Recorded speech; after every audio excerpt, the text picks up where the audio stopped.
Oh, the Jets. The New York Jets. Oh, God.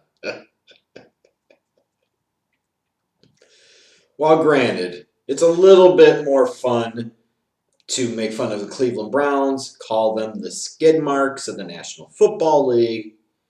The Jets are a lot of fun to joke about, too, because they're really dumb as an organization. It makes some really bad moves, dumb drafts, dumb decisions on who to hire for different positions throughout the organization. You know, the Jets being the Jets. And you look at a way a season like this one turned out, it's not hard to understand why it's been 51 years since this team last went to and won a Super Bowl. Like, for example, you're moving on from your last head coach. You go into the offseason, you're looking around at the different options, and you decide, you know what we want? We want a piece of that Adam Gase action. Now we know that he was coaching in the division with the Dolphins, and we know that he just got fired from there. What the hell would the Dolphins know? We're the Jets. We don't know anything. So let's go ahead and bring in googly, bug-eyed Adam Gase to be our head coach. What could possibly go wrong? But to be fair to Adam Gase, on the surface looked like it potentially could be a really good opportunity. You got young quarterback Sam Darnold in the fold. You have money available under the cap and free agency to go out and sign some guys, which the Jets did, signing C.J. Mosley, signing Le'Veon Bell, trying to sign Anthony Barr, but then ultimately him pulling out of that deal, which maybe should have been an indication of how this season was going to go. Because once the season did start, it didn't take very long for Sam Darnold to come down with mononucleosis. Sam Darnold. Man, if that isn't one of the most Jets things you could think of as to why a quarterback would have to miss several games in the course of a season, I don't know what the hell is. Mono. Sam Darnold missed games because of mono. The kissing disease. Mono. I don't know, maybe Adam Gase didn't wash his ass when he was expecting Sam Darnold to kiss it. I don't really know. But anyways, not all that surprising to me, especially once Sam Darnold goes down with mono, that an Adam Gase coach team underwhelmed. Started off 0-4 and ended up halfway through the season at 1-7. 1-7. Now, surely Jets fans are going to look at the positive and say, hey, the second half of the season, this team went 6-2. They got some momentum going. They started winning some football games, and by God, Adam Gase could be the right guy. Fine. Go ahead and believe that. You already know how this story is going to play out in a couple of years. Let's be real here. Let's be really real here. You know, from Adam Gase, every time you hear him talk, he sounds like a condescending prick. Takes zero accountability or responsibility, it seems like, for anything. The potential that he has a burner account out there on Twitter. It almost feels like it's too good to be true. It almost feels like he is too perfectly suited to be the head coach of the New York Jets. He's a mess. They're a mess. They're a match made in heaven. What wasn't a match made in heaven, though, was Adam Gase and this Jets offense. Sure, you can blame Sam Darnold being out, costing this team at the first half of the season, and most certainly did, but you know, I don't think you saw a whole lot of real progression out of Sam Darnold either when he was in the lineup in year number 2. He had the late season sideline spat between the two of them, just not a really good look, specifically for Adam Gase.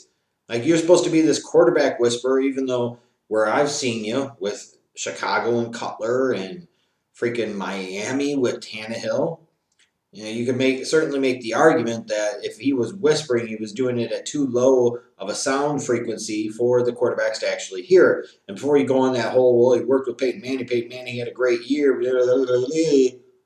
Well, a lot of coaches could say they had great years working with Peyton Manning. Peyton Manning is one of the all-time great quarterbacks in NFL history. The hell does that say about anything when it comes to Adam Gase? What does say something about him is the lack of real progression under Sam Darnold in year number 2.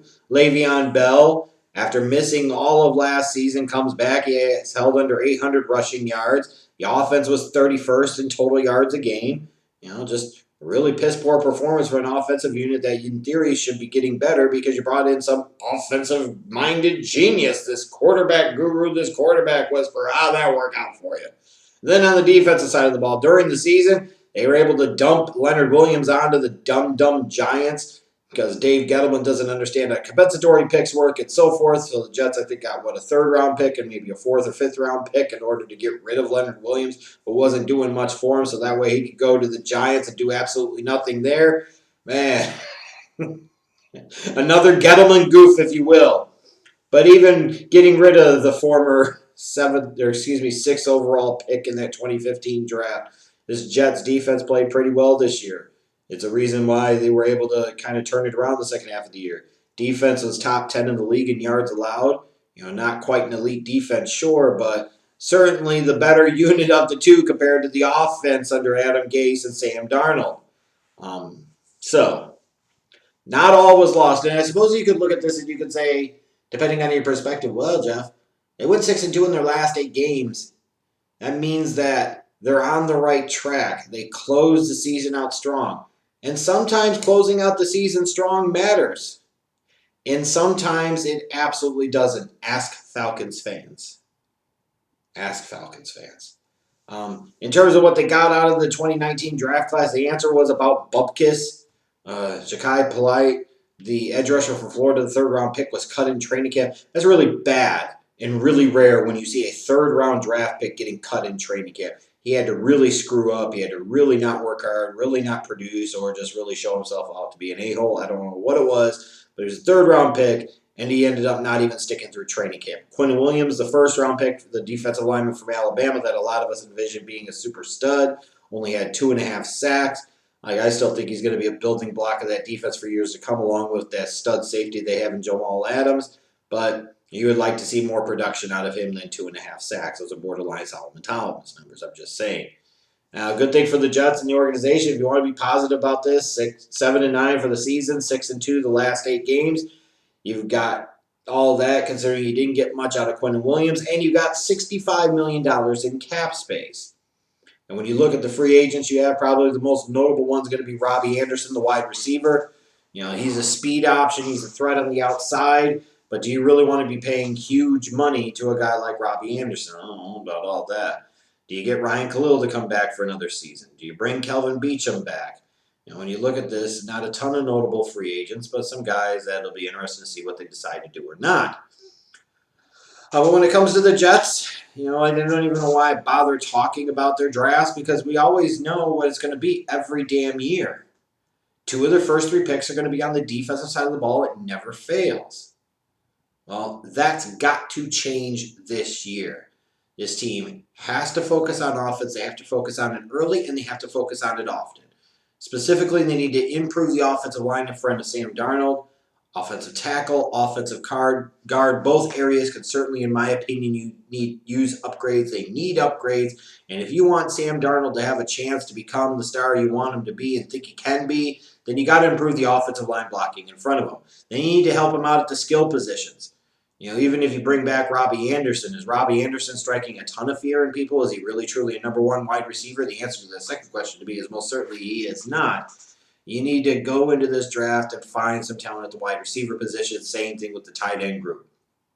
You want Sam Darnold to succeed. You want to get Sam Darnold some help. As always, because we're talking about the Jets here, assuming they keep Jordan Jenkins around, well, I think he got money, didn't he? Anyways, part of the reason they take Polite from Florida in the 3rd round is that never-ending search to find an edge rusher. Even all the draft picks, the early draft picks, the 2 out of first 3 picks out of all these years, I think going all the way back to 2010, spanning an entire decade, spending 2 of their first 3 picks on the defensive side of the ball. After a decade of predominantly drafting defense, this Jets team still doesn't have an elite defense, and by the way, they're still looking for a big-time edge rusher.